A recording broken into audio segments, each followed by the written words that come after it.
আল্লামা সাইদি তুমি মরণি শহীদ হয়েছ তুমি এটাই জানি, শহীদ হয়েছ তুমি এটাই জানি। কারাগারে কাটালে 13টি বছর, বাতিল কেঁপেছে তোমায় দেখে থর থর, ঠিক না ঠিক? কারাগারে কাটালে 13টি বছর, বাতিল কেঁপেছে তোমায় দেখে থর থর। তুমি যে ছিলে মোদের নয়ন মনি, শহীদ হয়েছ তুমি এটাই জানি। আল্লামা সাইদি তুমি মরণি শহীদ হয়েছ তুমি এটাই জানি। দেখা তো হবে না আর এই জীবনে, দেখা হবে জান্নাতে ফুল বাগানে।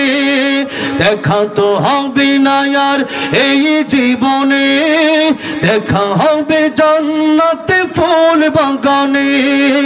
এই আশা কবুল করো আল্লাহ তুমি, পড়ে না আমিন। এ আশা কবুল করো আল্লাহ তুমি, শহীদ হয়েছ তুমি এটাই জানি, শহীদ হয়েছ তুমি এটাই জানি। আল্লামা সাইদি তুমি মরণি শহীদ হয়েছ তুমি এটাই জানি, শহীদ হয়েছ তুমি এটাই জানি।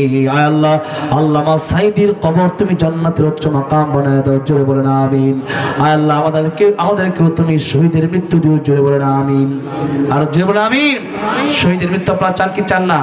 শহীদের মৃত্যু হলে পরে পিপিলিকা কামড় দিলে যত কষ্ট হচ্ছে বেশি কিছু না। কবরে যাওয়ার পরে মন কান্না আসবে না, আল্লাহ কিয়ামতের ময়দানে বিনা হিসাবে জান্নাতের মালিক বানিয়ে দিবেন, সুবহানাল্লাহ। এই জন্য আমরা শহীদ হতে চাই, ঠিক না ঠিক? শহীদ হওয়ার মতো, শহীদ হলে জান্নাতে যাওয়ার রাস্তা একেবারে সোজা, এর চেয়ে সোজা, এর চেয়ে সহজ পৃথিবীতে আর কোনো রাস্তা নাই। আল্লাহ আমাদেরকে তুমি শাহাদাতের মৃত্যু দিও, আমিন।